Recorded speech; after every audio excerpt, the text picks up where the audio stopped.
Olehnya dari Pak terkait tanggapan ijazah. Ijazah itu kan dinilai mengkriminalisasi peneliti, Pak. Pelaporan Bapak dinilai. Apa Pak tanggapannya? Ya, ini kan bukan objek penelitian, kan sudah menghina saya sehina-hinanya, sudah menuduh ijazah itu ijazah palsu, sudah merendahkan saya serendah-rendahnya. Ya nanti dibuktikan lewat proses hukum, nanti akan kita lihat di proses di pengadilan seperti apa. Misalnya kasus ijazah Pak Jokowi yang sekarang ini, saya ikut bicara sebentar kemarin. Saya tidak peduli apakah ijazah Pak Jokowi itu asli atau tidak. Saya tidak peduli karena itu tidak akan ada akibatnya terhadap proses ketatanegaraan kita. Dalam arti begini, taruhlah misalnya betul tuh ijazah Pak Jokowi palsu misalnya. Lalu ada yang mengatakan gini, kalau betul ijazah Pak Jokowi palsu, maka seluruh keputusan-keputusannya selama menjadi presiden itu batal, tidak sah. Saya bilang enggak lah. Apa hubungannya? Itu kan hukum tata negara. Kalau pidana iya, pidananya bisa. Kalau terjadi pemalsuan, itu karena kebohongan publik, karena pemalsuan, itu bisa. Tapi pidana itu tidak menyangkut ketatanegaraan ke orangnya. Kalau ketatanegaraan, misalnya pengadilan memutuskan hari ini, presiden kemarin ijazahnya palsu, maka semua keputusan ijazah bubar negara ini. Undang-undang pemilu, dia yang buat, pemilunya udah selesai. Yang tanda tangan tuh presiden. Apa tidak sah? Yang mengangkat hakim-hakim tuh tanda tangannya presiden, hakim MK, hakim MA. Apa putusannya batal semua? Pengangkatan menteri diangkat oleh presiden dasar. Apa batal semua itu kebijakan perjanjian internasional dan sebagainya? Enggak. Enggak bakal tidak sah. Karena apa? Kalau pendekatannya hukum tata negara dan hukum administrasi negara, itu dalilnya itu keputusan yang sudah dibuat secara sah oleh kedua belah pihak, itu harus dijamin kepastian hukumnya. Wah, itu berlaku. Kalau salah ya sudah, misalnya kita kontrak dengan Cina, bikin jalan tol gitu, bikin kereta api gitu. Karena kita tidak senang lalu mau batal, ya Cinanya tidak mau. Kita terikat oleh hukum internasional juga dalam sengketa internasional. Atau kampus-kampus ini menjadi tidak sah semua ijazahnya. Karena apa? Yang mengangkat menteri, rektornya yang menandatangani ijazah itu. Menteri itu diangkat oleh presiden. Oleh sebab itu jangan terlalu ngelantur. Bicara keabsahan ijazah presiden kok dibilang lalu keputusannya tidak sah. Karena saya mengatakan begini, ini ada aja yang nanggapi. Saya lihat di TikTok. Seakan-akan apa? Mahfud MD sekarang sudah berubah. Sudah mendukung Pak Jokowi. Dia mengatakan bahwa kalau ijazahnya Pak Jokowi palsu, keputusannya tidak batal. Lah iyalah, bukan karena mendukung, memang begitu. Coba, teori apa yang bisa menyatakan itu? Kecuali pidana ya. Kalau pidana personal, bukan pada keputusan ketatanegaraan. Iya, saya bilang. Yang saya katakan begini. Ada yang tanya juga, Pak Mahfud, Anda kok nggak ikut-ikut nih?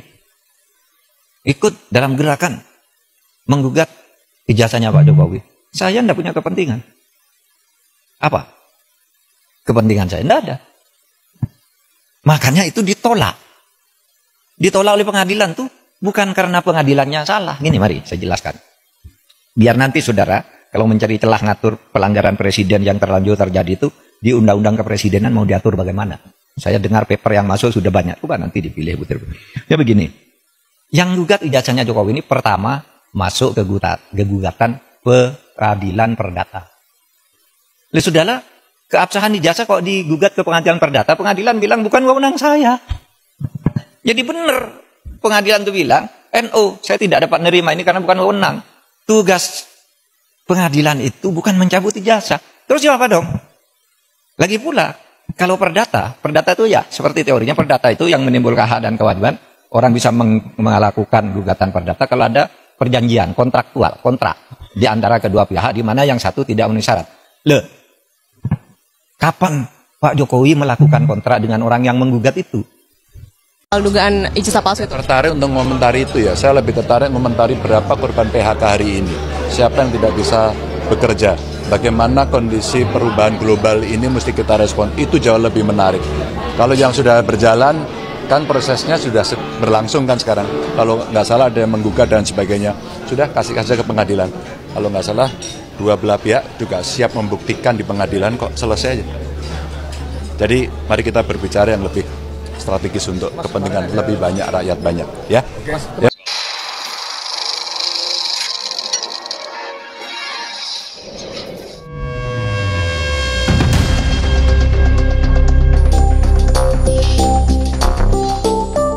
Jadi Jokowi ini bukan hanya harus diadili ya, tapi dia harus dipenjara dan diasingkan. Kenapa? Ya karena memang palsu.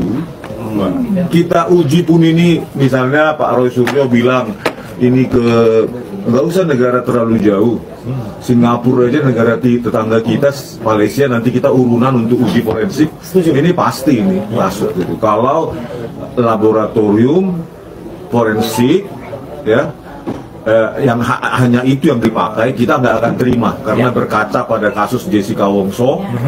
Ya, laboratorium komputer forensik dipakai jadi studio animasi digital. Jadi ini kita harus hati-hati, para lawyer juga Pak, bahwa kita tuntut nanti ya supaya bisa diuji di tempat-tempat yang mereka sendiri nggak bisa intervensi.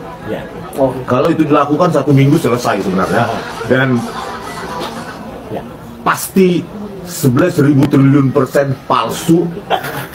Joko Widodo harus dipenjara di Nusa Kambangan. Sebagian besar anak bangsa, saya yakin, mengharapkan Jokowi setelah lengser pada 20 Oktober nanti, tangannya itu dikecrek atau diborgol. Jadi proses hukum yang seadil-adilnya harus diterapkan pada Jokowi sekeluarga. Karena kalau tidak ada proses hukum untuk mengadili Jokowi yang ternyata korup dan zalim, nanti kita khawatir Jokowi baru pasti akan muncul kembali dengan segala cara. Nanti bangsa Indonesia, bangsa besar ini bogged down kembali, tersungkur lagi jadi bangsa ketawaan di dunia internasional. Jadi gini, ini kan mumpung dalam rapat ya, jadi kan kita membahas tentang langkah-langkah ke depan. Ini kan ada berita-berita di luar itu kan yang harus diluruskan juga ya, termasuk dari guru besar UI itu sebenarnya guru besar saya juga lulusan UI, tapi harus diluruskan bahwa Pak Mahfud dalam video di Kompas atau di mana itu dalam pidato kan beliau bilang bahwa pengadilan negeri itu ya sudah pas kalau seandainya menolak tentang kompetensi relatif tentang gugatan dari ijazah Pak Jokowi. Jadi kaitannya dengan pembatalan ijazah. Lah pertanyaannya, di gugatan ini tidak ada yang sama sekali menyebutkan itu. Kami tidak menuntut itu. Jadi mohon bagi yang memperhatikan masalah ini ya diikuti dulu aja. Perlahan-lahan diikuti, jadi kita nggak akan membuka itu, nanti biarlah nanti berjalan. Tapi semua berita yang tidak benar kita juga wajib mengkonter. Kira-kira begitu. Mungkin pandangan guru besar saya yang satunya juga. Ya. Jadi sekarang ini banyak orang mengidentikan dirinya asesor guru besar, asesor profesor, terus guru besar. Saya mengatakan begini, ini kita persidangan perdata. Lalu ada teori tentang jangkauan kebolehan pembuktian dengan saksi diperbolehkan dalam segala hal kecuali ditentukan lain oleh undang-undang. Artinya perkara perdata di pasal 1895 itu dengan cara apapun pembuktian itu diperkenankan kecuali dilarang.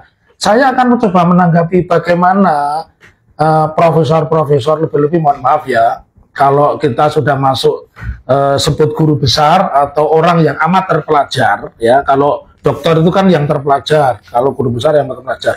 Pertanyaannya, emang ini sudah membahas pokok perkara? Gugatan kita aja dikutip media saya belum boleh kok. Saya orang yang sangat mengerti etika, karenanya gugatan saya PMH itu bunyinya apa, tuntutannya apa, belum saya publikasikan. Kenapa?